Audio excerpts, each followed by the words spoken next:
Martha and I will ask follow-up questions, but the night really belongs to the people in this room and to people across the country who have submitted questions online. The people you see on this stage were chosen by the Gallup organization. They are all from the St. Louis area and told Gallup they haven't committed to a candidate. Each of them came here with questions they want to ask, and we saw those questions for the first time this morning. Anderson and I and our team from ABC and CNN are the only ones who have seen them. Both candidates will have 2 minutes to answer each audience and online question. We hope to get to as many questions as we can, so we've asked the audience here not to slow things down with any applause, except for now. Ladies and gentlemen, the Republican nominee for President, Donald J. Trump, and the Democratic nominee for President, Hillary Clinton.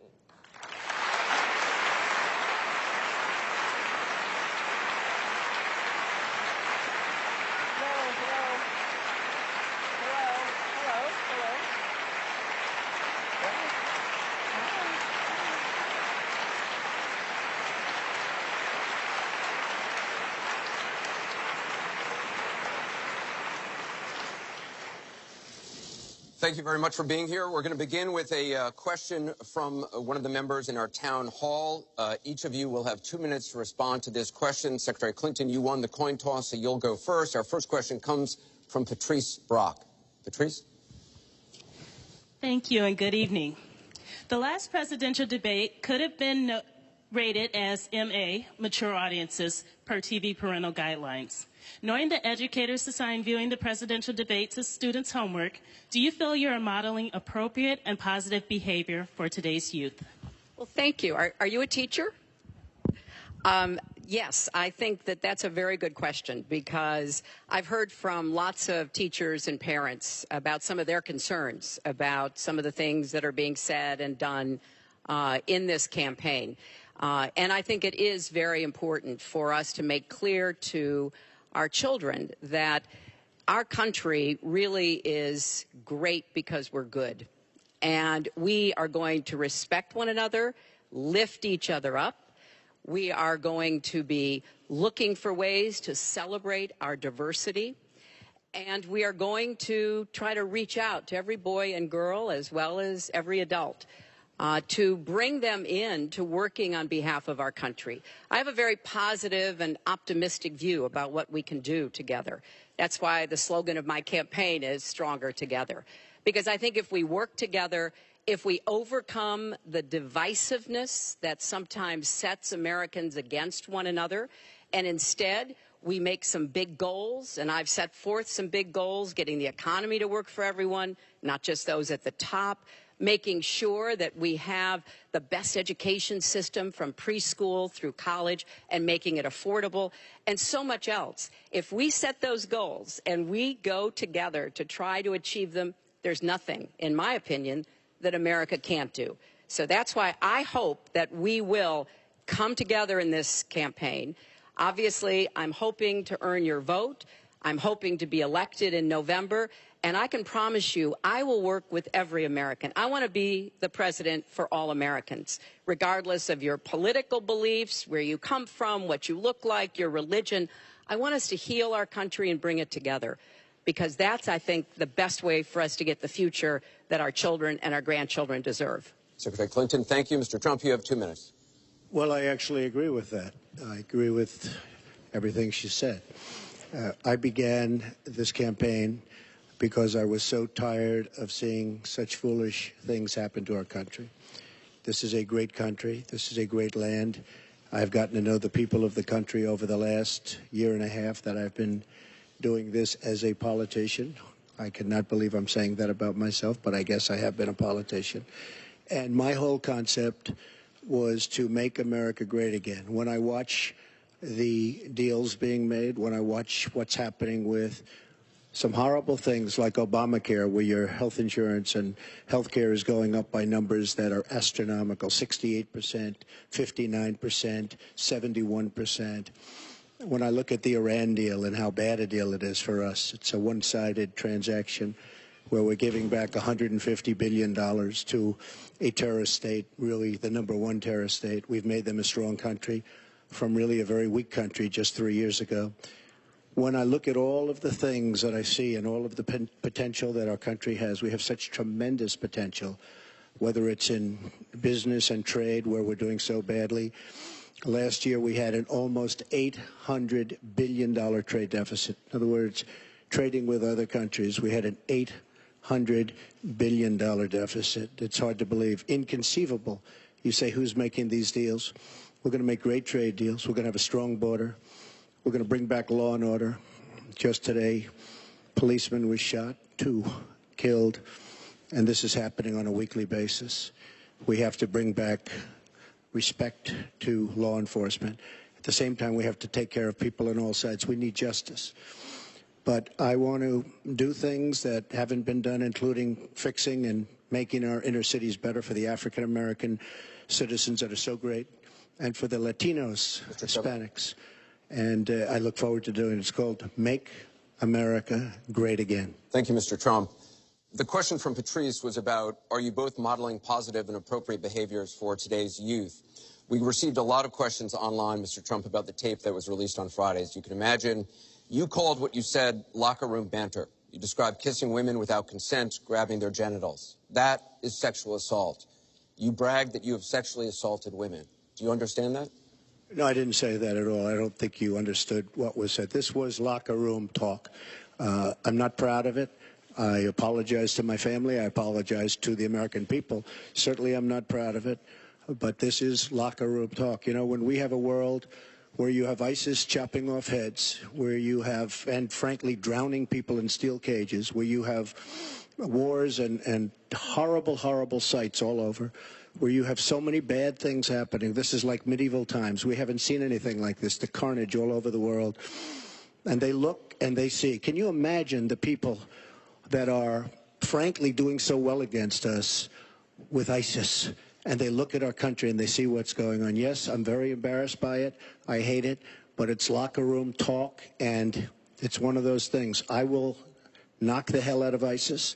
We're going to defeat ISIS. ISIS happened a number of years ago in a vacuum that was left because of bad judgment. And I will tell you, I will take care of ISIS. So, Mr. And Trump, we should get on to much more important things and much bigger things. Just for the record, though, are you saying that what you said on that bus 11 years ago, that you did not actually kiss women without consent or grope women without consent? I have great respect for women. Nobody has more respect for women than I do. So for the record, you're saying you never did that? I said things that, frankly, you hear these things are said. And I was embarrassed by it, but I have tremendous respect for women. Have you ever done those women things? Have respect for me. And I will tell you, no, I have not. And I will tell you that I'm going to make our country safe. We're going to have borders in our country, which we don't have now. People are pouring into our country, and they're coming in from the Middle East and other places. We're going to make America safe again. We're going to make America great again, but we're going to make America safe again. And we're going to make America wealthy again, because if you don't do that, it sounds harsh to say, but we have to build up the wealth of our nation. Right now, other nations are taking our jobs and they're taking our wealth. Thank you, Mr. And Trump. that's what I want to talk about. Secretary Clinton, do you want to respond? Well, like everyone else, I've spent a lot of time thinking over the last 48 hours about what we heard and saw. You know, with prior Republican nominees for president, I disagreed with them on politics, policies, principles, but I never questioned their fitness to serve. Donald Trump is different. I said starting back in June that he was not fit to be president and commander-in-chief. And many Republicans and independents have said the same thing. What we all saw and heard on Friday was Donald talking about women, what he thinks about women, what he does to women. And he has said that the video doesn't represent who he is, but I think it's clear to anyone who heard it that it represents exactly who he is, because we've seen this throughout the campaign. We have seen him insult women. We've seen him rate women on their appearance, ranking them from 1 to 10. We've seen him embarrass women on TV and on Twitter. We saw him after the first debate spend nearly a week denigrating a former Miss Universe in the harshest, most personal terms. So, yes, this is who Donald Trump is. But it's not only women, and it's not only this video that raises questions about his fitness to be our president, because he has also targeted immigrants, African Americans, Latinos, people with disabilities, POWs, Muslims, and so many others. So this is who Donald Trump is. And the question for us, the question our country must answer, is that this is not who we are. That's why, to go back to your question, I want to send a message, we all should, to every boy and girl, and indeed to the entire world, that America already is great, but we are great because we are good. And we will respect one another, and we will work with one another, and we will celebrate our diversity. These are very important values to me, because this is the America that I know and love. And I can pledge to you tonight that this is the America that I will serve if I'm so fortunate enough to become your president. And we want to get to some questions Well, am I from allowed to online. respond to that? I assume I am. Yes, you can respond to that. It's just words, folks. It's just words. Those words, I've been hearing them for many years. I heard them when they were running for the Senate in New York, where Hillary was going to bring back jobs to upstate New York, and she failed. I've heard them where Hillary is constantly talking about the inner cities of our country, which are a disaster, education-wise, job-wise, safety-wise, in every way possible. I'm going to help the African Americans. I'm going to help the Latinos, Hispanics. I am going to help the inner cities. She's done a terrible job for the African Americans. She wants their vote, and she does nothing, and then she comes back 4 years later. We saw that firsthand when she was a United States Senator. She campaigned where the primary part of her campaign. I want to get to audience questions and online questions. So she's allowed to do that, but I'm not allowed to respond. You're going to get to respond right now. That sounds fair. This tape is generating intense interest. In just 48 hours, it's become the single most talked about story of the entire 2016 election on Facebook, with millions and millions of people discussing it on the social network. As we said a moment ago, we do want to bring in questions from voters around the country via social media, and our first stays on this topic. Jeff from Ohio asks on Facebook, Trump says the campaign has changed him. When did that happen? So, Mr. Trump, let me add to that. When you walked off that bus at age 59, were you a different man, or did that behavior continue until just recently? And you have 2 minutes for this. As I told you, that was locker room talk. I'm not proud of it. I am a person who has great respect for people, for my family, for the people of this country, and certainly I'm not proud of it. But that was something that happened. If you look at Bill Clinton, far worse, minor words, and his was action. His was what he's done to women. There's never been anybody in the history of politics in this nation that's been so abusive to women.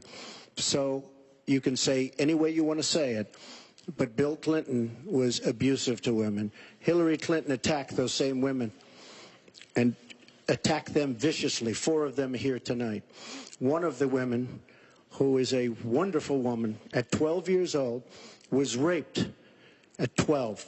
Her client, she represented, got him off, and she's seen laughing on 2 separate occasions, laughing at the girl who was raped.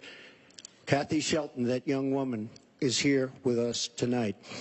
So don't tell me about words. I apologize for those words. But it is things that people say. But what President Clinton did, he was impeached. He lost his license to practice law. He had to pay an $850,000 fine to one of the women, Paula Jones, who's also here tonight. And I will tell you that when Hillary brings up a point like that, and she talks about words that I said 11 years ago, I think it's disgraceful, and I think she should be ashamed of herself, if you want to know the truth. Can we please hold the applause? Secretary Clinton, you have 2 minutes. Well, first, let me start by saying that so much of what he's just said is not right, but he gets to run his campaign any way he chooses. He gets to decide what he wants to talk about. Instead of answering people's questions, talking about our agenda, laying out the plans that we have that we think can make a better life and a better country, that's his choice. When I hear something like that, I am reminded of what my friend Michelle Obama advised us all. When they go low, you go high. And look, if this were just about one video, maybe what he's saying tonight would be understandable. But everyone can draw their own conclusions at this point about whether or not the man in the video or the man on the stage respects women. But he never apologizes for anything to anyone. He never apologized to Mr. and Mrs. Khan, the Gold Star family, whose son, Captain Khan, died in the line of duty in Iraq, and Donald insulted and attacked them for weeks over their religion. He never apologized to the distinguished federal judge who was born in Indiana. But Donald said he couldn't be trusted to be a judge because his parents were, quote, Mexican. He never apologized to the reporter that he mimicked and mocked on national television and our children were watching. And he never apologized for the racist lie that President Obama was not born in the United States of America. He owes the president an apology. He owes our country an apology. And he needs to take responsibility for his actions and his words. Well, you owe the president an apology because, as you know very well, your campaign, Sidney Blumenthal, he's another real winner that you have, and he's the one that got this started along with your campaign manager, and they were on television just 2 weeks ago. She was saying exactly that. So you really owe him an apology. You're the one that sent the pictures around your campaign, sent the pictures around with President Obama in a certain garb. That was long before I was ever involved. So you actually owe an apology. And number two, Michelle Obama. I've gotten to see the commercials that they did on you. And I've gotten to see some of the most vicious commercials I've ever seen of Michelle Obama talking about you, Hillary. So you talk about friend, go back and take a look at those commercials. A race where you lost, fair and square, unlike the Bernie Sanders race where you won, but not fair and square, in my opinion. And all you have to do is take a look at WikiLeaks and just see what they said about Bernie Sanders and see what Deborah Wasserman Schultz had in mind, because Bernie Sanders, between superdelegates and Deborah Wasserman Schultz, he never had a chance. And I was so surprised to see him sign on with the devil. But when you talk about apology, I think the one that you should really be apologizing for, and the thing that you should be apologizing for, are the 33,000 emails that you deleted and that you acid washed. And then the 2 boxes of emails and other things last week that were taken from an office and are now missing. And I'll tell you what, I didn't think I'd say this, but I'm going to say it. And I hate to say it. But if I win, I am going to instruct my Attorney General to get a special prosecutor to look into your situation, because there has never been so many lies, so much deception. There has never been anything like it. And we're going to have a special prosecutor. When I speak, I go out and speak. The people of this country are furious. In my opinion, the people that have been long-term workers at the FBI are furious. There has never been anything like this where emails and you get a subpoena. You get a subpoena, and after getting the subpoena, you delete 33,000 emails. And then you acid wash them, or bleach them, as you would say, a very expensive process. So we're going to get a special prosecutor, and we're going to look into it, because you know what? People have been, their lives have been destroyed for doing one 1/5 of what you've done, and it's a disgrace. And honestly, you ought to be ashamed of yourself. Secretary Clinton, I want to follow up on that. I'm going to let you just talk about quickly say, emails. because everything he just said is absolutely false, but I'm not surprised. In the first debate, And we in the really, first the debate, audience needs to I calm told down people here. that it would be impossible to be fact-checking Donald all the time. I'd never get to talk about anything I want to do and how we're going to really make lives better for people. So once again, go to HillaryClinton.com. We have literally Trump. You can fact check him in real time. Last time at the first debate, we had millions of people fact-checking, so I expect we'll have millions more fact-checking because, you know, it's just awfully good that someone with the temperament of Donald Trump is not in charge of the law in our country. Yeah, because you'd be in jail. Secretary Clinton.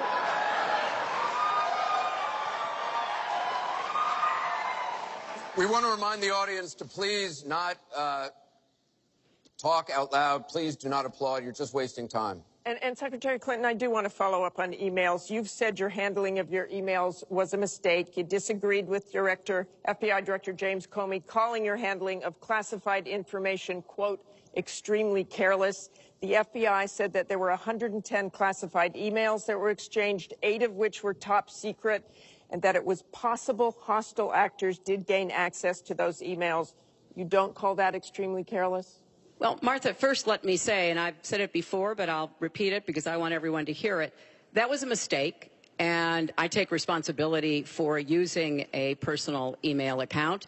Obviously, if I were to do it over again, I would not. I'm not making any excuses. It was a mistake, and I am very sorry about that. But I think it's also important to point out where there are some misleading accusations from critics and others.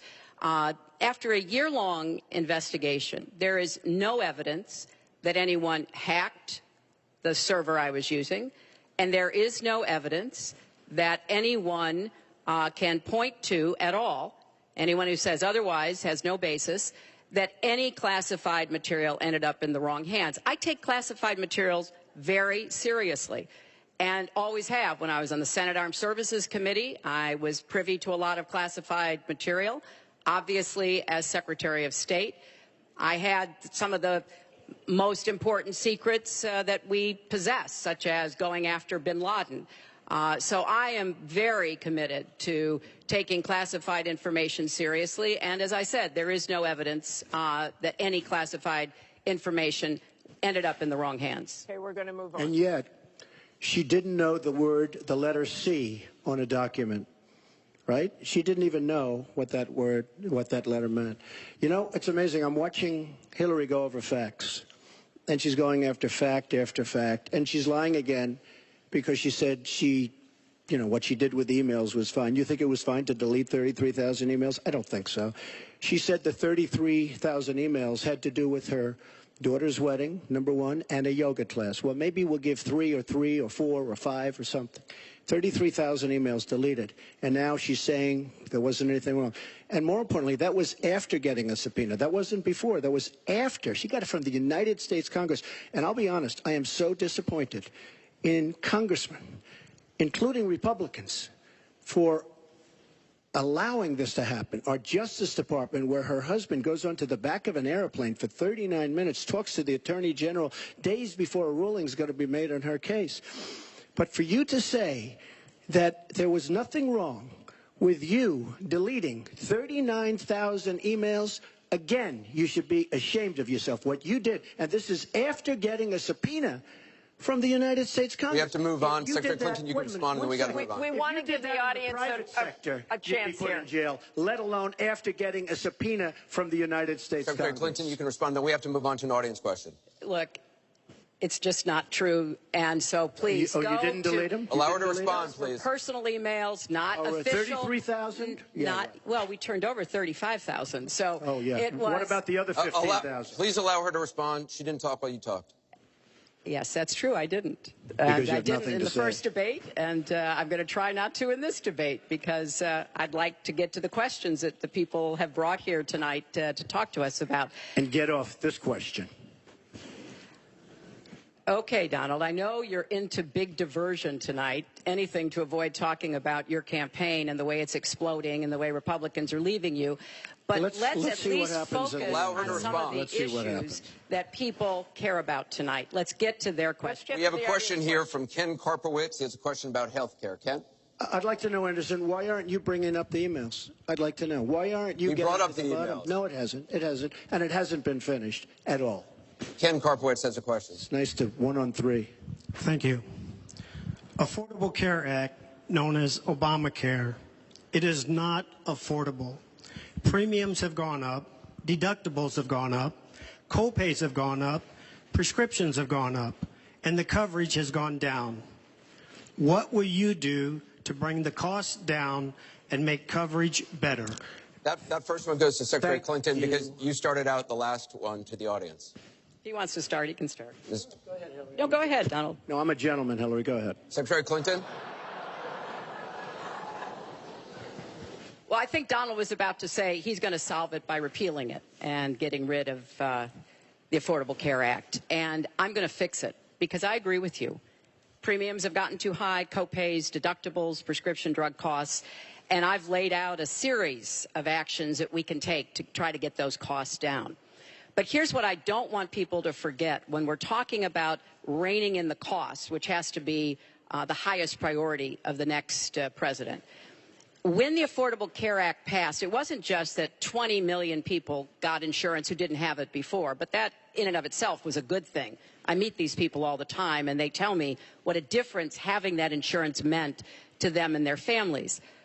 But everybody else, the 170 million of us who get health insurance through our employers, got big benefits. Number one, insurance companies can't deny you coverage because of a pre-existing condition. Number two, no lifetime limits, which is a big deal if you have serious health problems. Number three, women can't be charged more than men for our health insurance, which is the way it used to be before the Affordable Care Act. Number four, if you're under 26 and your parents have a policy, you can be on that policy until the age of 26, something that didn't happen before. So I want very much to save what works and is good about the Affordable Care Act. But we've got to get costs down. We've got to provide some additional help to small businesses so that they can afford to provide health insurance. But if we repeal it, as Donald has proposed, and start over again, all of those benefits I just mentioned are lost to everybody, not just people who get their health insurance on the exchange. And then we would have to start all over again. Right now, we are at 90% health insurance coverage. That's the highest we've ever been in our country. Secretary Clinton, so I want us to get to 100%, but get costs down and keep quality up. Mr. Trump, you have 2 minutes. It is such a great question, and it's maybe the question I get almost more than anything else outside of defense. Obamacare is a disaster. You know it. We all know it. It's going up at numbers that nobody's ever seen worldwide. Nobody's ever seen numbers like this for health care. It's only getting worse. In 17, it implodes by itself. Their method of fixing it is to go back and ask Congress for more money, more and more money. We have right now almost $20 trillion in debt. Obamacare will never work.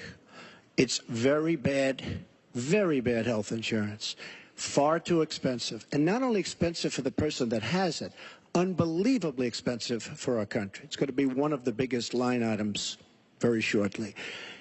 We have to repeal it and replace it with something absolutely much less expensive and something that works, where your plan can actually be tailored. We have to get rid of the lines around the state, artificial lines, where we stop insurance companies from coming in and competing because they wanted, President Obama and whoever was working on it, they want to leave those lines because that gives the insurance companies essentially monopolies. We want competition. You will have the finest health care plan there is. She wants to go to a single-payer plan, which would be a disaster, somewhat similar to Canada. And if you ever notice, the Canadians, when they need a big operation, when something happens, they come into the United States in many cases because their system is so slow. It's It's catastrophic in certain ways. But she wants to go to single payer, which means the government basically rules everything. Hillary Clinton has been after this for years. Obamacare was the first step. Obamacare is a total disaster. And not only are your rates going up by numbers that nobody's ever believed, but your deductibles are going up. So that unless you get hit by a truck, you're never going to be able to use it. Mr. Trump, it is a disastrous plan, and it has to be repealed and replaced. Secretary Clinton, let me follow up with you. Your husband called Obamacare, quote, the craziest thing in the world, saying that small business owners are getting killed as premiums double, coverage is cut in half. Was he mistaken, or was his mistake simply telling the truth? No, I mean, he clarified what he meant, and it's very clear. Look, we are in a situation in our country where if we were to start all over again, we might come up with a different system. But we have an employer-based system. That's where the vast majority of people get their health care. And the Affordable Care Act was meant to try to fill the gap between people who were too poor and couldn't put together any resources to afford health care, namely people on Medicaid. Obviously, Medicare, which is a single-payer system, which takes care of our elderly and does a great job doing it, by the way. And then all the people who were employed, but people who were working but didn't have the money to afford insurance and didn't have anybody, an employer or anybody else, to help them. That was the slot that the Obamacare approach was to take. And like I say, 20 million people now have health insurance. So if we just rip it up and throw it away, what Donald's not telling you is we just turn it back to the insurance companies the way it used to be. And that means the insurance companies get to do pretty much whatever they want, including saying, look, I'm sorry, you've got diabetes, you had cancer, your child has asthma. Your time is up. You may not be able to have insurance because you can't afford it. So let's fix what's broken about it, but let's not throw it away and give it all back to the insurance companies. And let me follow up with you, Mr. That's not going to work. Mr. Trump, let me follow up on this. Just one thing. First of all, Hillary, everything's broken about it, everything. Number two, Bernie Sanders said that Hillary Clinton has very bad judgment. This is a perfect example of it, trying to save Obamacare, which is... You've said you want to end Obamacare. You've said you want to end Obamacare. You've also said you want to make coverage accessible for people with pre-existing conditions. How do you force insurance companies to do that if you're no longer mandating that every American get insurance? You're going to have plans. What does that mean? Well, I'll tell you what it means. You're going to have plans that are so good because we're going to have so much competition in the insurance industry once we break out the lines and allow the competition to come. Are you going to have a mandate that Americans have to have health insurance? President Obama, by keeping those lines, the boundary lines around each state, and it was almost gone until just very toward the end of the passage of Obamacare, which, by the way, was a fraud. You know that, because Jonathan Gruber, the architect of Obamacare, he said it was a great lie. It was a big lie. President Obama said you keep your doctor, you keep your plan. The whole thing was a fraud, and it doesn't work. But when we get rid of those lines, you will have competition, and we will be able to keep pre-existing. We'll also be able to help people that don't have money, because we are going to have people protected. And Republicans feel this way, believe it or not, and strongly this way. We're going to block grant into the states. We're going to block grant into Medicaid into the states so that we will be able to take care of people without the necessary funds to take care of themselves. Thank you, Mr. Trump. We now go to Gorba Hamid with a question for both candidates. Hi. There are 3.3 million Muslims in the United States, and I'm one of them. You've mentioned working with Muslim nations, but with Islamophobia on the rise, how will you help people like me deal with the consequences of being labeled as a threat to the country after the election is over? Mr. Trump, you're first. Well, you're right about Islamophobia, and that's a shame. But one thing we have to do is we have to make sure that, because there is a problem. I mean, whether we like it or not, and we can be very politically correct, but whether we like it or not, there is a problem. And we have to be sure that Muslims come in and report when they see something going on. When they see hatred going on, they have to report it. As an example, in San Bernardino, many people saw the bombs all over the apartment of the two people that killed 14 and wounded many, many people. Horribly wounded. They'll never be the same. Muslims have to report the problems when they see them. And, you know, there's always a reason for everything. If they don't do that, It's a very difficult situation for our country, because you look at Orlando, and you look at San Bernardino, and you look at the World Trade Center, go outside, you look at Paris, look at that horrible, these are radical Islamic terrorists. And she won't even mention the word, and nor will President Obama. He won't use the term radical Islamic terrorism. Now, to solve a problem, you have to be able to state what the problem is, or at least say the name. She won't say the name, and President Obama won't say the name, but the name is there. It's radical Islamic terror. And before you solve it, you have to say the name. Secretary Clinton. Well, thank you for asking your question. And I've heard this question from a lot of Muslim Americans across our country, because unfortunately there's been a lot of very divisive, dark things said about Muslims. And even someone like Captain Khan, the young man who sacrificed himself defending our country in the United States Army, has been subject to attack by Donald. I want to say just a couple of things. First, we've had Muslims in America since George Washington. And we've had many successful Muslims. We just lost a particularly well-known one with Muhammad Ali. My vision of America is an America where everyone has a place. If you're willing to work hard, you do your part, you contribute to the community. That's what America is. That's what we want America to be for our children and our grandchildren. It's also very short-sighted and even dangerous to be engaging in the kind of demagogic rhetoric that Donald has about Muslims. We need American Muslims to be part of our eyes and ears on our front lines. I've worked with a lot of different Muslim groups around America.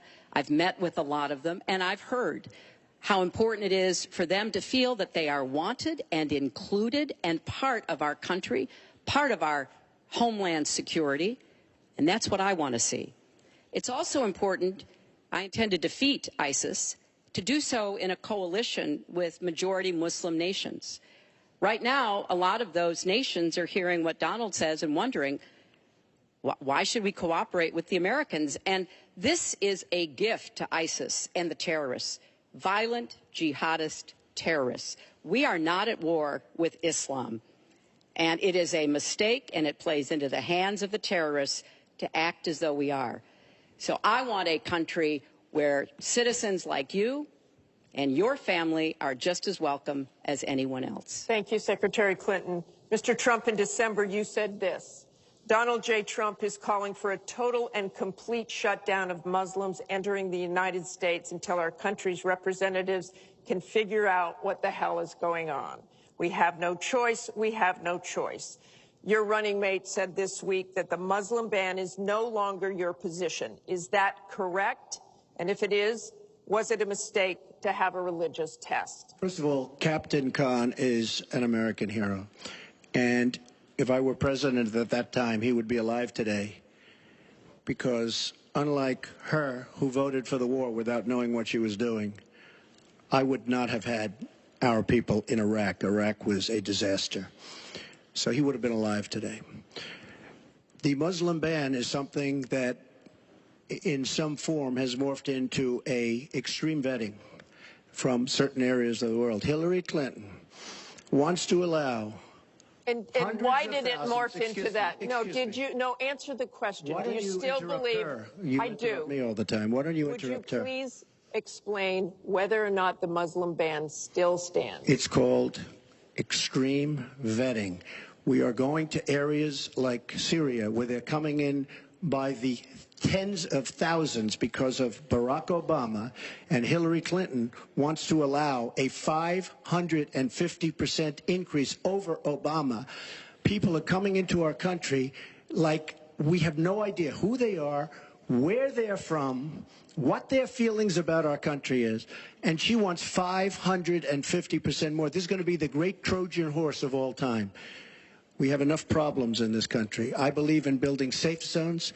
I believe in having other people pay for them. As an example, the Gulf states who are not carrying their weight, but they have nothing but money, and take care of people. But I don't want to have, with all the problems this country has and all of the problems that you see going on, Hundreds of thousands of people coming in from Syria when we know nothing about them. We know nothing about their values, and we know nothing about their love for our country. And Secretary Clinton, let me ask you about that, because you have asked for an increase from 10 to 65,000 Syrian refugees.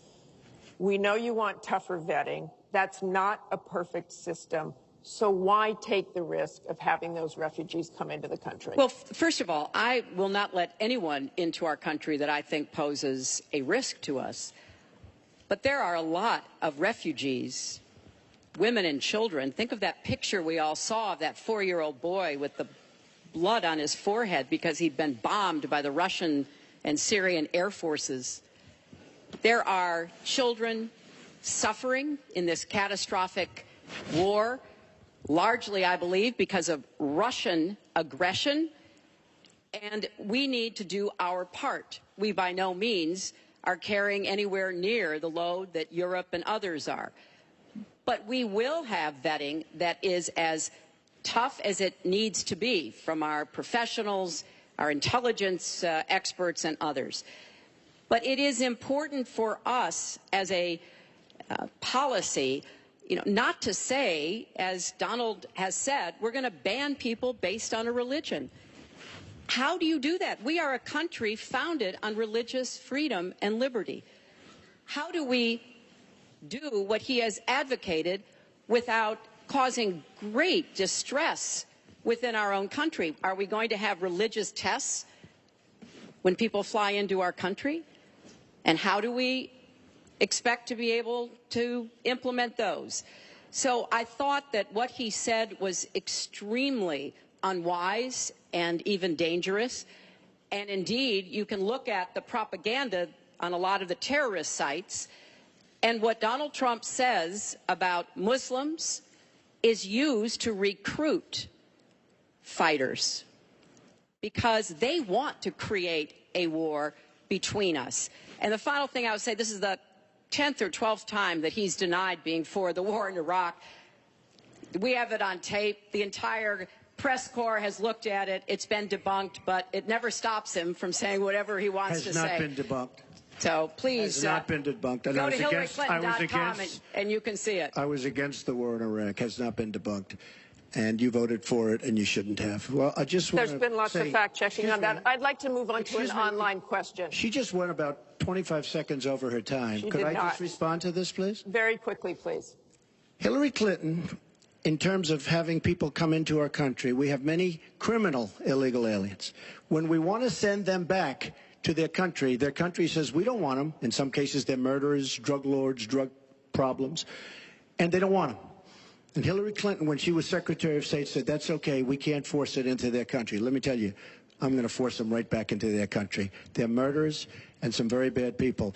And I will tell you very strongly, when Bernie Sanders said she had bad judgment, she has really bad judgment, because we are letting people into this country that are going to cause problems and crime like you've never seen. We're also letting drugs pour through our southern border at a record clip, and it shouldn't be allowed to happen. ICE just endorsed me. They've never endorsed a presidential candidate.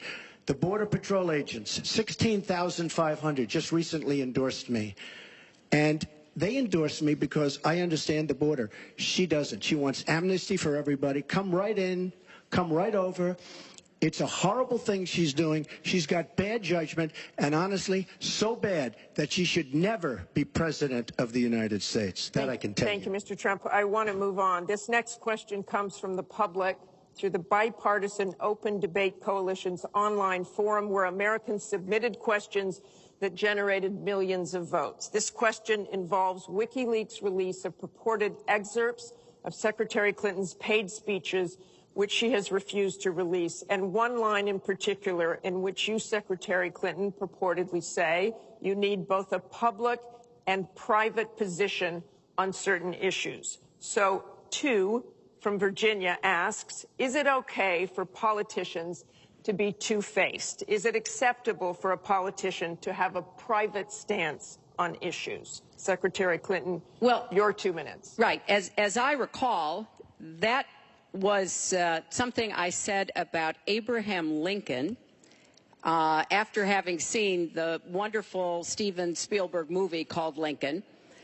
It was a master class watching President Lincoln get the Congress to approve the 13th Amendment.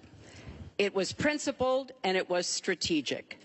And I was making the point that it is hard sometimes to get the Congress to do what you want to do, and you have to keep working at it. And yes, President Lincoln was trying to convince some people. He used some arguments. Convincing other people, he used other arguments. That was a great, I thought, a great display of presidential leadership. But, you know, let's talk about what's really going on here, Martha, because our intelligence community just came out and said in the last few days that the Kremlin, meaning Putin and the Russian government, are directing the attacks, the hacking on American accounts to influence our election. And WikiLeaks is part of that, as are other sites where the Russians hack information. We don't even know if it's accurate information, and then they put it out. We have never in the history of our country been in a situation where an adversary, a foreign power, is working so hard to influence the outcome of the election. And believe me, they're not doing it to get me elected. They're doing it to try to influence the election for Donald Trump. Now, maybe because he has praised Putin, maybe because he says he agrees with a lot of what Putin wants to do, maybe because he wants to do business in Moscow. I don't know the reasons. But we deserve answers. And we should demand that Donald release all of his tax returns so that people can see what are the entanglements and the financial relationships we're going to get to that later. That he has Secretary with Clinton, Russians and you're out other of time. foreign powers. Well, I think I should Mr. respond Trump. because it's so ridiculous. Look, now she's blaming, she got caught in a total lie. Her papers went out to all her friends at the banks, Goldman Sachs and everybody else, and she said things, WikiLeaks, that just came out, and she lied. Now she's blaming the lie on the late, great Abraham Lincoln. That's one that I haven't. Okay, Honest Abe. Honest Abe never lied. That's the good thing. That's the big difference between Abraham Lincoln and you. That's a big, big difference. We're talking about some difference. But as far as other elements of what she was saying, I don't know, Putin. I think it would be great if we got along with Russia because we could fight ISIS together, as an example. But I don't know, Putin. But I notice anytime anything wrong happens, they like to say, the Russians, she doesn't know if it's the Russians doing the hacking. Maybe there is no hacking. But they always blame Russia. And the reason they blame Russia is because they think they're trying to tarnish me with Russia. I know nothing about Russia. I know about Russia, but I know nothing about the inner workings of Russia. I don't deal there. I have no businesses there. I have no loans from Russia. I have a very, very great balance sheet, so great that when I did the old post office on Pennsylvania Avenue, the United States government, because of my balance sheet, which they actually know very well, chose me to do the old post office between the White House and Congress, chose me to do the old post office. One of the primary things, in fact, perhaps the primary thing, was balance sheet. But I have no loans with Russia. You could go to the United States government and they would probably tell you that because they know my sheet very well in order to get that development I had to have. Now, the taxes are a very simple thing. As soon as I have, first of all, I pay hundreds of millions of dollars in taxes. Many of our friends took bigger deductions. Warren Buffett took a massive deduction. Soros, who's a friend of hers, took a massive deduction. Many of the people that are giving her all this money that she can do many more commercials than me took massive deductions.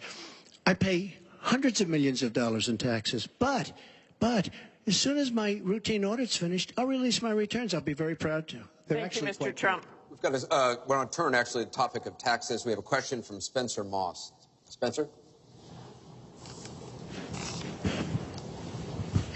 Good evening. My question is, what specific tax provisions will you change to ensure the wealthiest Americans pay their fair share in taxes? Mr. Trump, you have 2 minutes. Well, one thing I do is get rid of carried interest.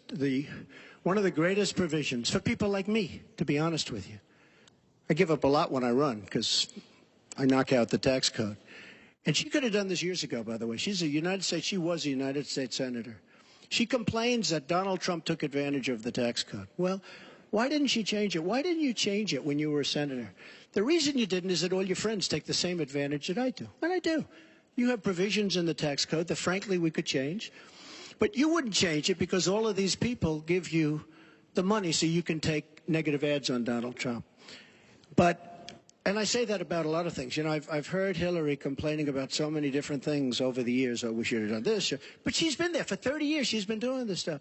She never changed, and she never will change. She never will change. We're getting rid of carried interest provisions.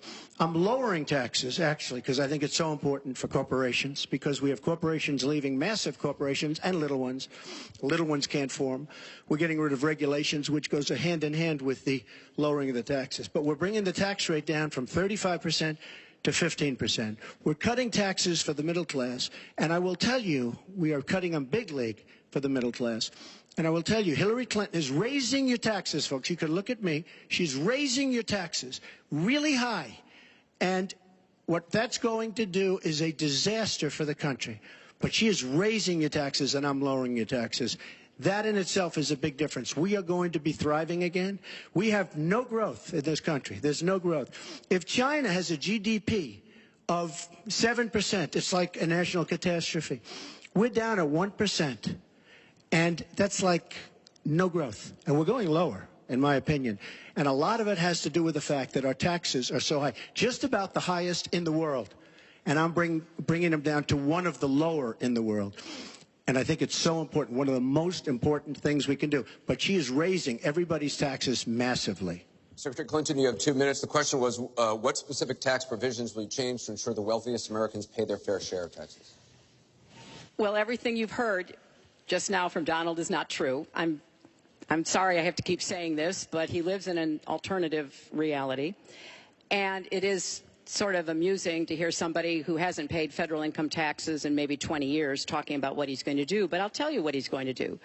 His plan will give the wealthy and corporations the biggest tax cuts they've ever had, more than the Bush tax cuts by at least a factor of 2. Donald always takes care of Donald and people like Donald, and this would be a massive gift.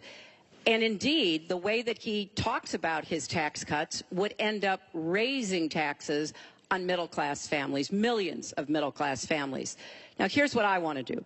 I have said nobody who makes less than $250,000 a year, and that's the vast majority of Americans, as you know, will have their taxes raised, because I think we've got to go where the money is, and the money is with people who've taken advantage of every single break in the tax code. And yes, when I was a senator, I did vote to close corporate loopholes. I voted to close, I think, one of the loopholes he took advantage of when he claimed $1 billion loss that enabled him to avoid paying taxes. I want to have a tax on people who are making $1 million. It's called the Buffett rule. Yes, Warren Buffett is the one who's gone out and said somebody like him should not be paying a lower tax rate than his secretary.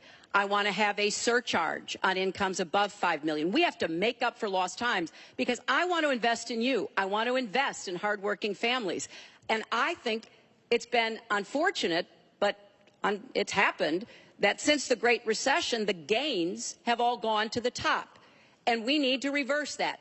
People like Donald, who paid 0 in taxes, 0 for our vets, 0 for our military, 0 for health and education. That is wrong. And we're going to make sure that nobody, no corporation and no individual, can get away without paying his fair share to support our country. Mr. Trump, I want to give you the chance to respond. I just want to tell our viewers what she's referring to. The last month, taxes were the #1 issue on Facebook for the first time in the campaign.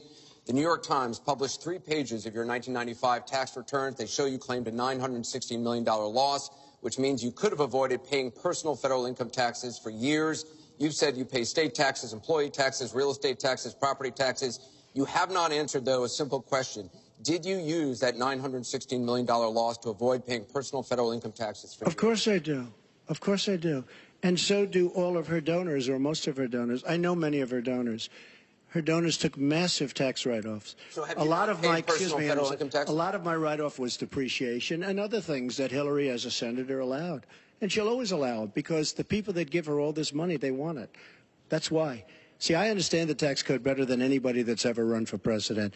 Hillary Clinton, and it's extremely complex, Hillary Clinton has friends that want all of these provisions, including they want the carried interest provision, which is very important to Wall Street people, but they really want the carried interest provision, which I believe Hillary's leaving. It's very interesting why she's leaving carried interest. But I will tell you that, number one, I pay tremendous numbers of taxes. I absolutely used it, and so did Warren Buffett, and so did George Soros, and so did many of the other people that Hillary is getting money from. Now, I won't mention their names because they're rich, but they're not famous, so we won't make them famous. Can you say how many years you have avoided paying personal federal income taxes? No, but I pay tax, and I pay federal tax, too. But I have a write-off. A lot of it's depreciation, which is a wonderful charge. I love depreciation. You know, she's given it to us. Hey, if she had a problem, for 30 years she's been doing this, Anderson. I say it all the time. She talks about health care. Why didn't she do something about it? She talks about taxes. Why didn't she do something about it? She doesn't do anything about anything other than talk. With her, it's all talk and no action. In the past, and again, Bernie Sanders, it's really bad judgment. She has made bad judgment not only on taxes, she's made bad judgments on Libya, on Syria, on Iraq.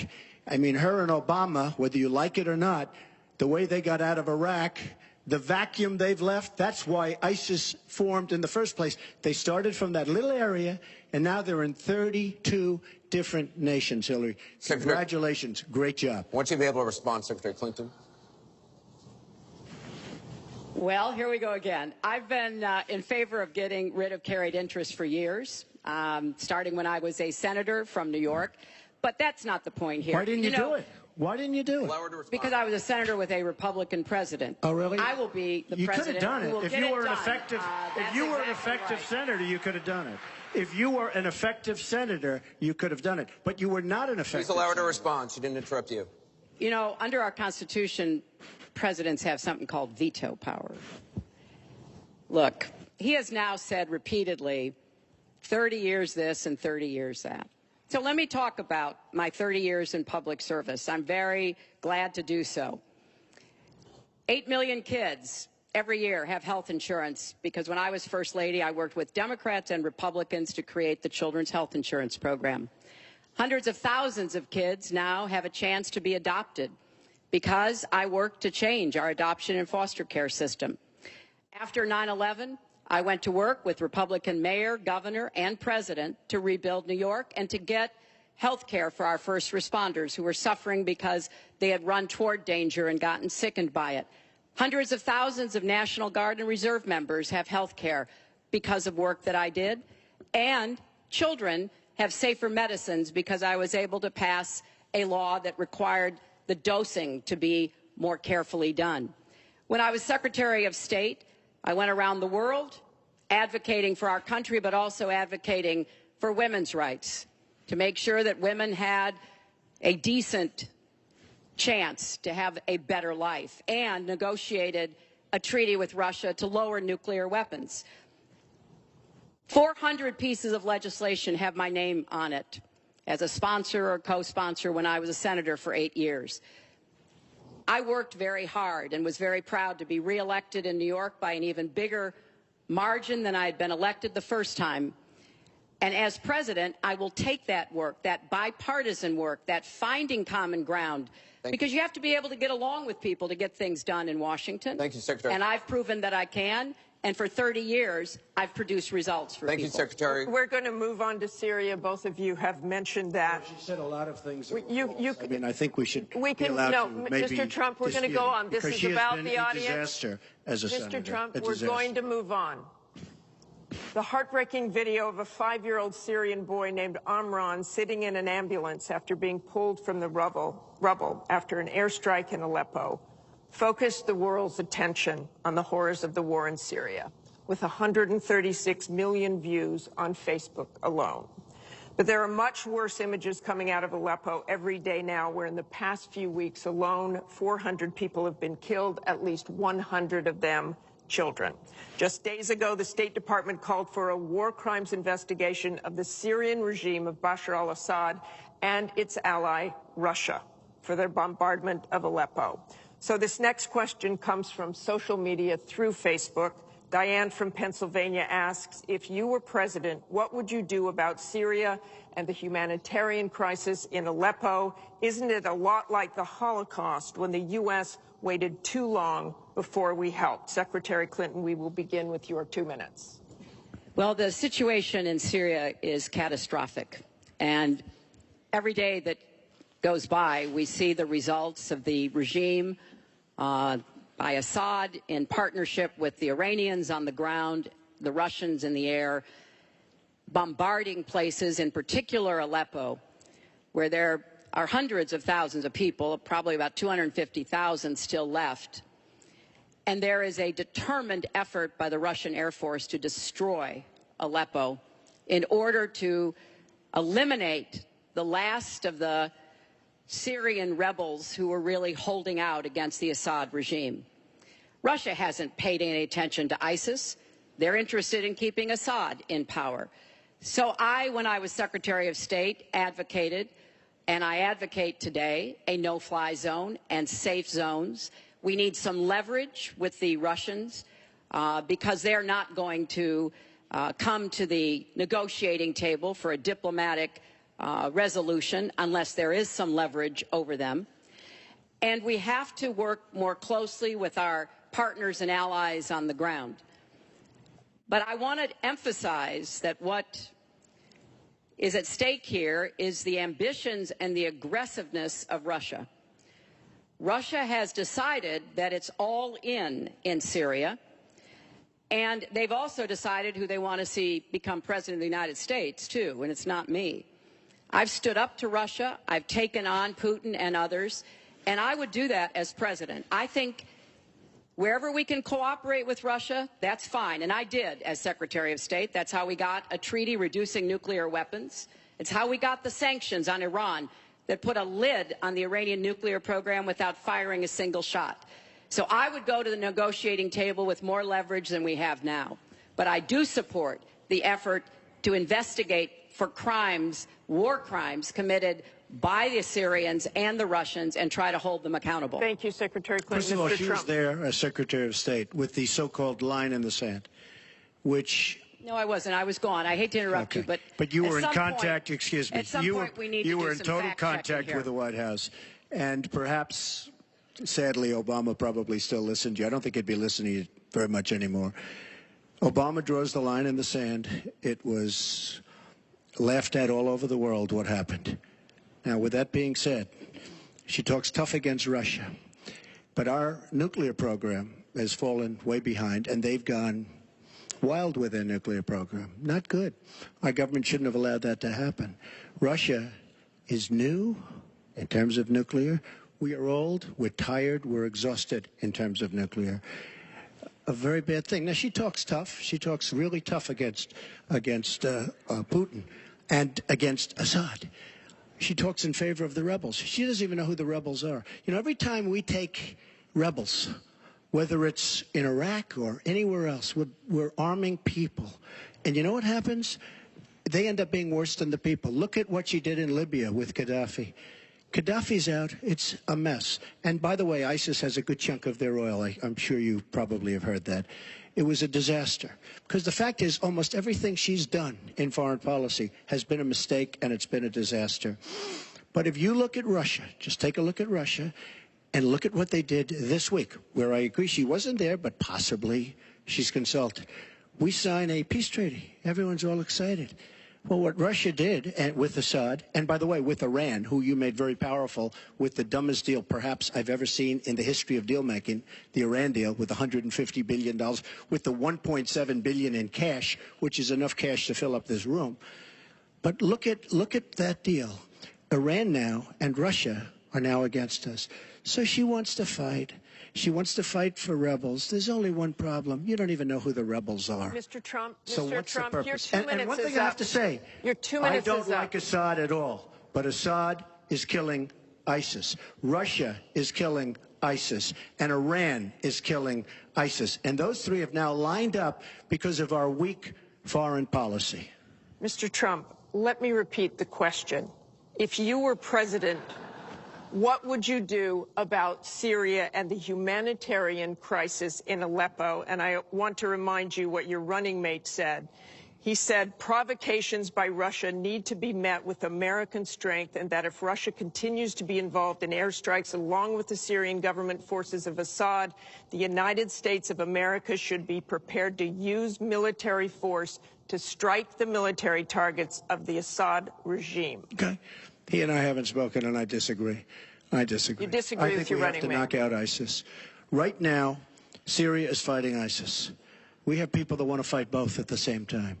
But Syria is no longer Syria. Syria is Russia, and it's Iran, who she made strong, and Kerry and Obama made into a very powerful nation and a very rich nation very, very quickly, very, very quickly. I believe we have to get ISIS. We have to worry about ISIS before we can get too much more involved. She had a chance to do something with Syria. They had a chance, and that was the line. What do you think will happen if Aleppo falls? I think Aleppo is a disaster humanitarian-wise. What do you think will happen if it falls? I think that it basically has fallen, okay? It basically has fallen. Let me tell you something. You take a look at Mosul. The biggest problem I have with the stupidity of our foreign policy. We have Mosul. They think a lot of the ISIS leaders are in Mosul. So we have announcements coming out of Washington and coming out of Iraq. We will be attacking Mosul in 3 weeks or 4 weeks. Well, all of these bad leaders from ISIS are leaving Mosul. Why can't they do it quietly? Why can't they do the attack, make it a sneak attack, and after the attack is made, inform the American public that we've knocked out the leaders, we've had a tremendous success. People leave. Why do they have to say we're going to be attacking Mosul within the next 4 to 6 weeks, which is what they're saying? How stupid is our country? There are sometimes reasons the military does that. Psychological warfare. I can't think of any. I can't think of any. It might be to help get civilians out. And we have, look, I have 200 generals and admirals who endorse me. I have 21 Congressional Medal of Honor recipients who endorse me. We talk about it all the time. They understand. Why can't they do something secretively where they go in and they knock out the leadership? Why would these people stay there? I've been reading now for weeks. Tell me what your strategy I've been reading now for weeks about Mosul, that it's the harbor of where, between Raqqa and Mosul. This is where they think the ISIS leaders are. Why would they be staying? They're not staying there anymore. They're gone.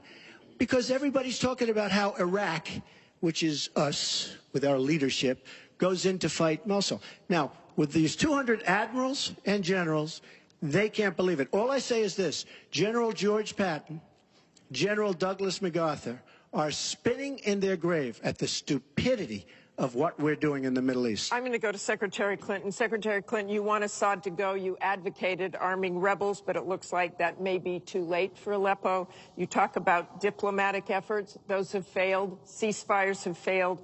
Would you introduce the threat of U.S. military force beyond a no-fly zone against the Assad regime to back up diplomacy?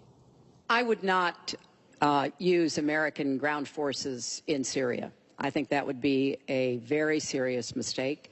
I don't think American troops should be holding territory, which is what they would have to do as an occupying force. I don't think that is a smart strategy. I do think the use of special forces, which we're using, the use of enablers and trainers in Iraq, which has had some positive effects, are very much in our interests. And so I do support what is happening. But what would you do differently than President Obama is doing? Martha, I hope that by the time I hope by the time I am president, that we will have pushed ISIS out of Iraq. I do think that there is a good chance that we can take Mosul. And, Donald says he knows more about ISIS than the generals. No, he doesn't. There are a lot of very important planning going on, and some of it is to signal to the Sunnis in the area, as well as Kurdish Peshmerga fighters, that we all need to be in this, and that takes a lot of planning and preparation. I would go after Baghdadi. I would specifically target Baghdadi, because I think our targeting of al-Qaeda leaders, and I was involved in a lot of those operations, highly classified ones, made a difference. So I think that could help. I would also consider arming the Kurds. The Kurds have been our best partners in Syria as well as Iraq. And I know there's a lot of concern about that in some circles, but I think they should have the equipment they need so that Kurdish and Arab fighters on the ground are the principal way that we take Raqqa after pushing ISIS out of Iraq. Thank you very much. We're going to move It's on. funny, she went over a minute over, and you don't stop her. When I go 1 second over, it's like You a had big deal. many answers. It's really very We've got a interesting. question over here from James Carter. Mr. Carter?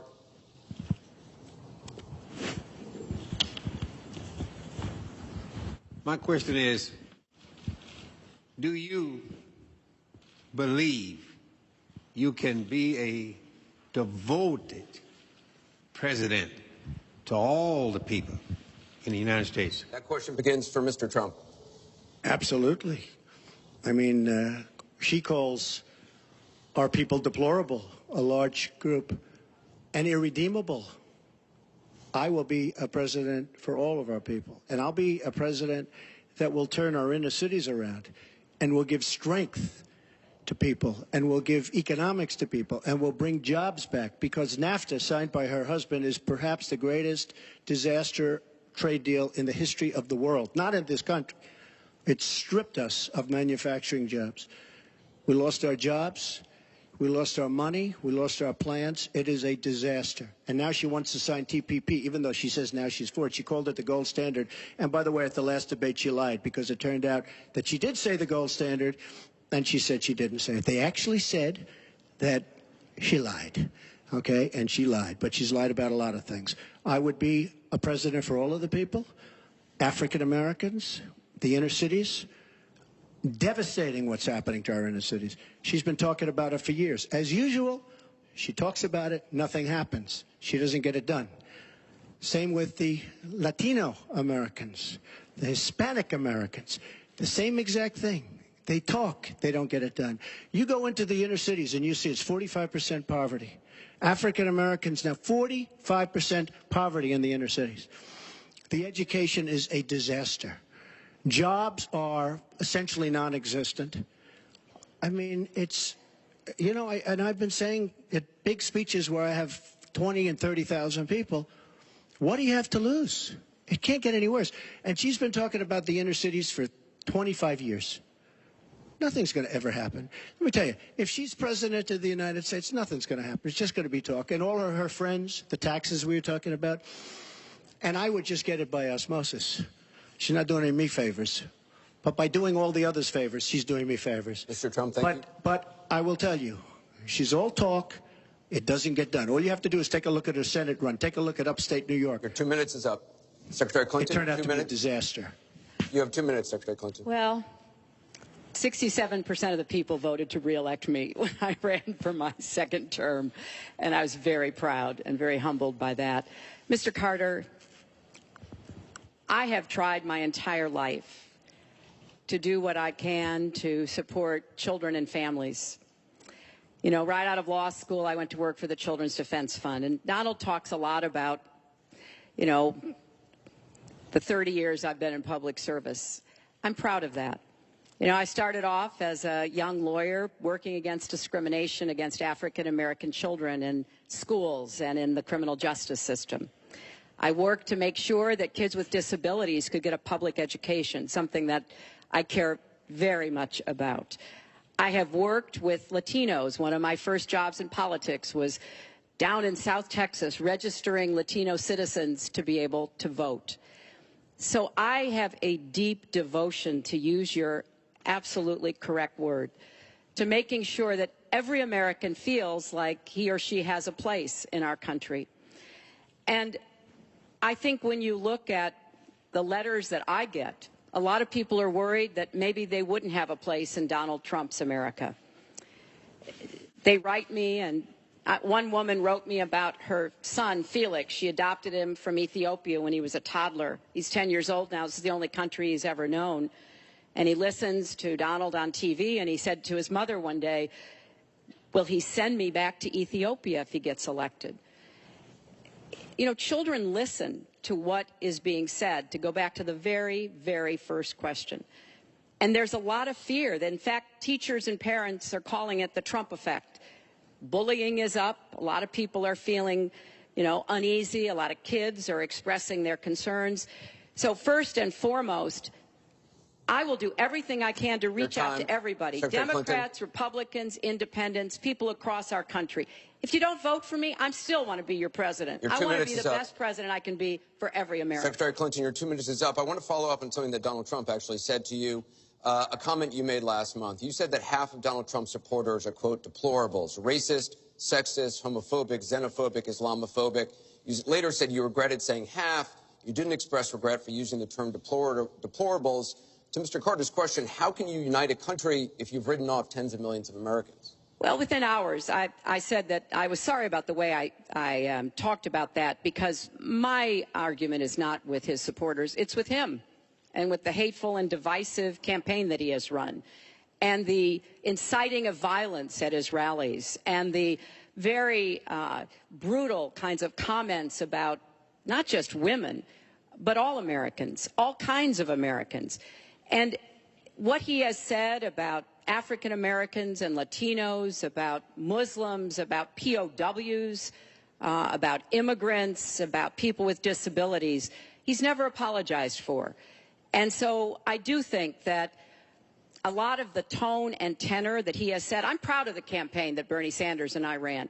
We ran a campaign based on issues, not insults, and he is supporting me 100%. Thank you. Because we talked about what we wanted to do. We might have had some differences, and we had a lot of debates, but we believed that we could make the country better, and I was proud of that. I'm going to give you a minute, 20 seconds. We have a divided nation. We have a very divided nation. You look at Charlotte, you look at Baltimore, you look at the violence that's taking place in the inner cities, Chicago. You take a look at Washington, D.C. We have an increase in murder within our cities, the biggest in 45 years. We have a divided nation because people like her, and believe me, she has tremendous hate in her heart. And when she said deplorables, she meant it. And when she said irredeemable, they're irredeemable. You didn't mention that. But when she said they're irredeemable, to me, that might have been even worse. She said some of them are irredeemable. She's got tremendous hatred. And this country cannot take another 4 years of Barack Obama. And that's what you're getting with her. Mr. Trump, let me follow up with you. In 2008, you wrote in one of your books that the most important characteristic of a good leader is discipline. You said if a leader doesn't have it, quote, he or she won't be one for very long. In the days after the first debate, you sent out a series of tweets from 3 a.m. to 5 a.m., including one that told people to check out a sex tape. Is that the discipline of a good leader? No, it wasn't check out a sex tape. It was just take a look at the person that she built up to be this wonderful Girl Scout, who was no Girl Scout. By the way, just so you understand, when she said 3 o'clock in the morning, take a look at Benghazi. She said, who's going to answer the call at 3 o'clock in the morning? Guess what? She didn't answer because when Ambassador Stevens... The question is that the discipline of a good leader? 600 times. Well, she said she was awake at 3 o'clock in the morning. And she also sent a tweet out at 3 o'clock in the morning, but I won't even mention that. But she said she'll be awake. Who's the famous thing? We're going to answer our call at 3 o'clock in the morning. Guess what happened? Ambassador Stevens sent 600 requests for help. And the only one she talked to was Sidney Blumenthal, who's her friend. And not a good guy, by the way. So, she shouldn't be talking about that. Now, tweeting happens to be a modern-day form of communication. I mean, you can like it or not like it. I have, between Facebook and Twitter, I have almost 25 million people. It's a very effective way of communication. So you can put it down, but it is a very effective form of communication. I'm not unproud of it, to be honest with you. Secretary Clinton, does Mr. Trump have the discipline to be a good leader? No. I'm shocked to hear that. Well, it's not only my opinion, it's the opinion of many others, national security experts, Republicans, former Republican members of Congress. But it's in part because those of us who have had the great privilege of seeing this job up close and know how difficult it is, and it's not just because I watched my husband take a $300 billion deficit and turn it into a $200 billion surplus, and 23 million new jobs were created, and incomes went up for everybody. Everybody. African-American incomes went up 33%. And it's not just because I worked with George W. Bush after 9/11. And I was very proud that when I told him what the city needed, what we needed to recover, he said, "You've got it," and he never wavered. He stuck with me. And I have worked, and I admire President Obama. He inherited the worst financial crisis since the Great Depression. That was a terrible time for our country. We have to move along. 9 million people Secretary lost their Clinton, jobs, 5 million homes were lost, Secretary and Clinton, we're $13 moving trillion on. in family wealth was wiped out. We are back on the right track. He would send us back into recession with his tax plans. Secretary Clinton, we are moving to an audience question. We're almost out of time. We have another. Mr. Trump, we're moving to an audience question. It is our country Mr. Trump, has the Secretary slowest growth, Clinton, we and want to get jobs to are a the disaster. audience. Thank you very much, both of you. We have another audience question. Beth Miller has a question for both candidates. Good evening. Perhaps the most important aspect of this election is the Supreme Court justice. What would you prioritize as the most important aspect of selecting a Supreme Court justice? We begin with your 2 minutes, Secretary Clinton. Thank you. Well, you're right. This is one of the most important issues in this election. I want to appoint Supreme Court justices who understand the way the world really works, who have real-life experience, who have not just been in a big law firm and maybe clerked for a judge and then gotten on the bench, but maybe they tried some more cases. They actually understand what people are up against, because I think the current court has gone in the wrong direction. And so I would want to see the Supreme Court reverse Citizens United and get dark, unaccountable money out of our politics. Donald doesn't agree with that. I would like the Supreme Court to understand that voting rights are still a big problem in many parts of our country, that we don't always do everything we can to make it possible for people of color and older people and young people to be able to exercise their franchise. I want a Supreme Court that will stick with Roe v. Wade and a woman's right to choose, and I want a Supreme Court that will stick with marriage equality.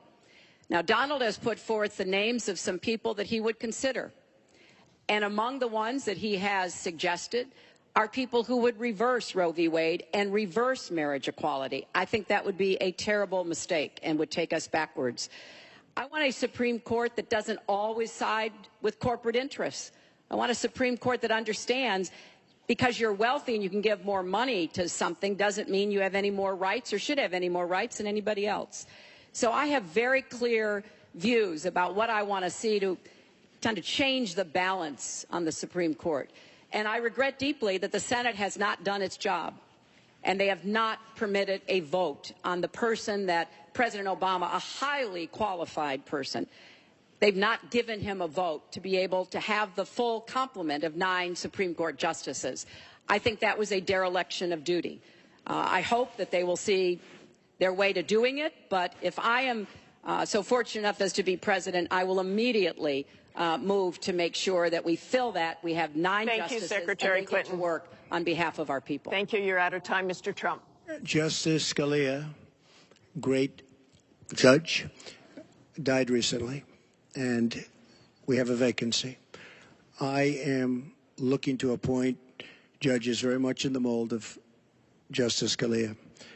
I'm looking for judges, and I've actually picked 20 of them, so that people would see highly respected, highly thought of, and actually very beautifully reviewed by just about everybody, but people that will respect the Constitution of the United States.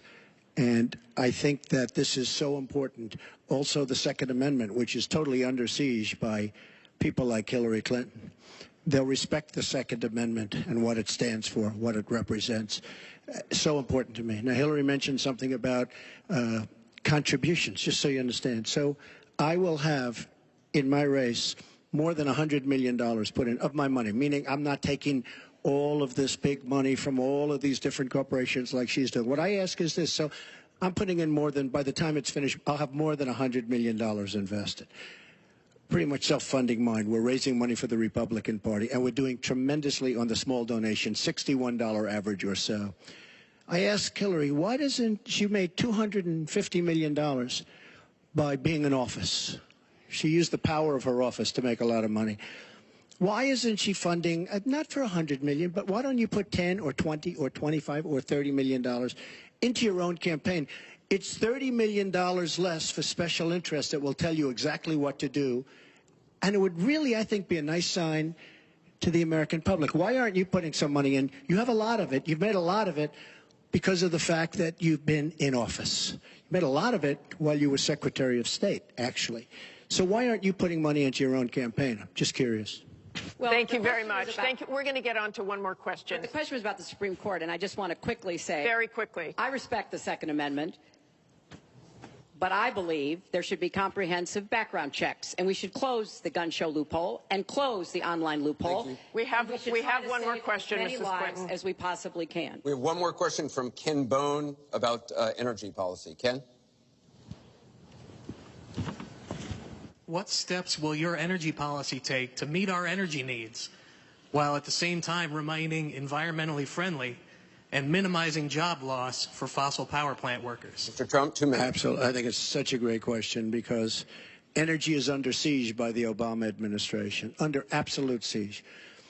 The EPA, Environmental Protection Agency, is killing these energy companies. And foreign companies are now coming in, buying so many of our different plants and then rejiggering the plant so that they can take care of their oil. We are killing, absolutely killing our energy business in this country. Now, I'm all for alternative forms of energy, including wind, including solar, etc. But we need much more than wind and solar. And you look at our miners. Hillary Clinton wants to put all the miners out of business. There is a thing called clean coal. Coal will last for 1,000 years in this country. Now we have natural gas and so many other things because of technology. We have unbelievable, we have found over the last 7 years, we have found tremendous wealth right under our feet. So good, especially when you have 20 trillion in debt. I will bring our energy companies back. They'll be able to compete. They'll make money. They'll pay off our national debt. They'll pay off our tremendous budget deficits, which are tremendous, but we are putting our energy companies out of business. We have to bring back our workers. You take a look at what's happening to steel and the cost of steel, and China dumping vast amounts of steel all over the United States, which essentially is killing our steel workers and our steel companies. We have to guard our energy companies. We have to make it possible. The EPA is so restrictive that they are putting our energy companies out of business. And all you have to do is go to a great place like West Virginia or places like Ohio, which is phenomenal, or places like Pennsylvania, and you see what they're doing to the people, miners and others in the energy business. It's a disgrace. Your time is up. Thank you, It's sir. an absolute disgrace. Secretary Clinton, 2 minutes. Well, that was very interesting. First of all, China is illegally dumping steel in the United States, and Donald Trump is buying it to build his buildings, putting steel workers and American steel plants out of business. That's something that I fought against as a senator, and that I would have a trade prosecutor to make sure that we don't get taken advantage of by China on steel or anything else. You know, because it sounds like you're in the business or you're aware of people in the business, you know that we are now, for the first time ever, energy independent. We are not dependent upon the Middle East, but the Middle East still controls a lot of the prices. So the price of oil has been way down, and that has had a damaging effect on a lot of the oil companies, right? We are, however, producing a lot of natural gas, which serves as a bridge to more renewable fuels, and I think that's an important transition. We've got to remain energy independent. It gives us much more power and freedom than to be worried about what goes on in the Middle East. We have enough worries over there without having to worry about that. So I have a comprehensive energy policy, but it really does include fighting climate change, because I think that is a serious problem. And I support moving toward more clean, renewable energy as quickly as we can. Because I think we can be the 21st century clean energy superpower and create millions of new jobs and businesses.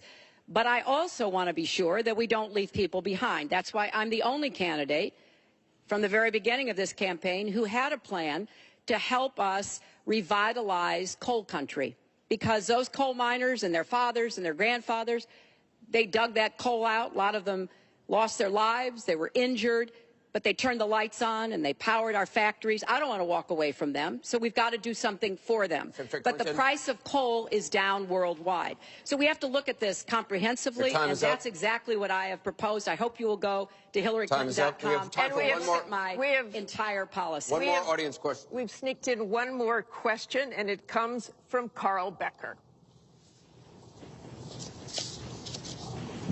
Good evening. My question to both of you is, regardless of the current rhetoric, would either of you name one positive thing that you respect in one another?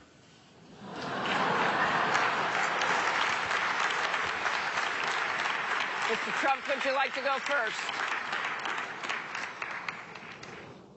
Well, I certainly will, because I think that's a very fair and important question. Look, I respect his children.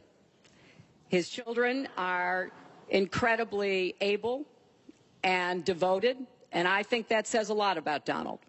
I don't agree with nearly anything else he says or does, but I do respect that, and I think that is something that, as a mother and a grandmother, is very important to me. So I believe that this election has become, in part, so conflict-oriented, so intense, because there's a lot at stake. This is not an ordinary time, and this is not an ordinary election. We are going to be choosing a president who will set policy for not just 4 or 8 years, but because of some of the important decisions we have to make here at home and around the world, from the Supreme Court to energy and so much else. And so there is a lot at stake. It's one of the most consequential elections that we've had. And that's why I've tried to put forth specific policies and plans, trying to get it off of the personal and put it on to what it is I want to do as president. And that's why I hope people will check on that for themselves, so that they can see that, yes, I've spent 30 years, actually maybe a little more, working to help kids and families, and I want to take all that experience to the White House and do that every single day. Mr. Trump.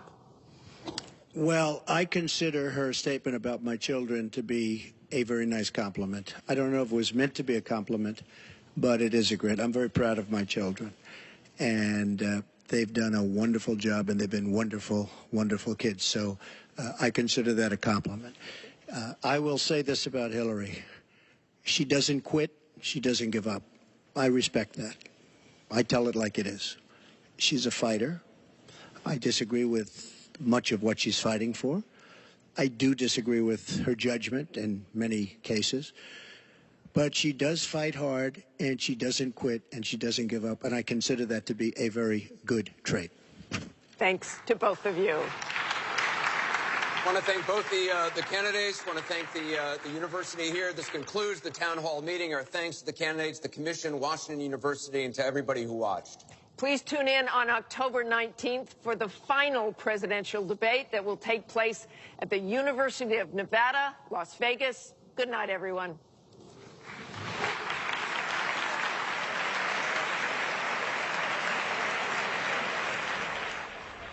There you have it. The second face-off between Secretary Clinton and Mr. Trump is now over. Started on a rather contentious note. They did not shake hands. They did not shake hands. They did just shake hands at the end, though. Yeah. They did. Well, it ended on kind of a lovely, optimistic note. I don't know about you guys. I'm feeling my feelings right now. Can you say some nice things about Dan that you really